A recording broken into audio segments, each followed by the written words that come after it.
उल्लासनगर में एक चौंकाने वाली घटना सामने आई, जहां 6 दिन के नवजात शिशु को 90,000 रुपए में बेचा गया। पुलिस ने इस मामले में 6 लोगों के खिलाफ मामला दर्ज किया है। उल्लासनगर के सेंट्रल गवर्नमेंट हॉस्पिटल में एक दिल दहला देने वाली घटना सामने आई, जहां 6 दिन के नवजात शिशु को 90,000 रुपए में बेचा गया। यह सौदा परिवार की आर्थिक स्थिति का हवाला देकर किया गया था। शिशु की दादी की शिकायत पर पुलिस ने माता पिता, मध्यस्थ महिला और खरीदार समेत 3 पुरुषों के खिलाफ मामला दर्ज किया है।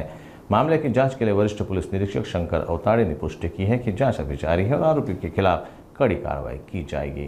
विजया गणेश गायकवाड नावाची एक वयोवृद्ध महिला आहे, जी मराठा सेक्शन उल्हासनगर या ठिकाणी राहते। तिनं पोलीस स्टेशन मध्यवर्ती या ठिकाणी तक्रार दिली होती की तिची नात म्हणजे तिच्या मुलाची मुलगी हिला तिच्याच मुलाने आणि सुनेने एका व्यक्तीला विकलेला आहे 90,000 रुपयाला जन्मल्याच। अशा तक्रारीवरून आम्ही लगेच ज्याला विकलेलं आहे ते जोडपं, ती छोटी मुलगी आणि ज्यांनी मध्यस्थी केली या सर्वांना ताब्यात घेतलं।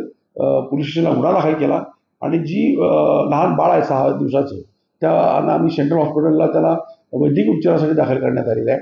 त्याच्यानंतर आम्ही CWC जे आहे त्याच्यासमोर त्या मुलाची आई बाळ यांना हजर केल्यानंतर CWCनं आम्हाला बालगृहात त्या बाळाला ठेवण्याबाबत आदेश दिलेले आहेत आणि ज्यांनी हे विकत दिली आणि मध्यस्थी केली या सर्वांवरती आम्ही गुन्हा दाखल केलेला आहे, त्यांना अरेस्ट केलेले आहे आणि पुढील तपास सुरू आहे।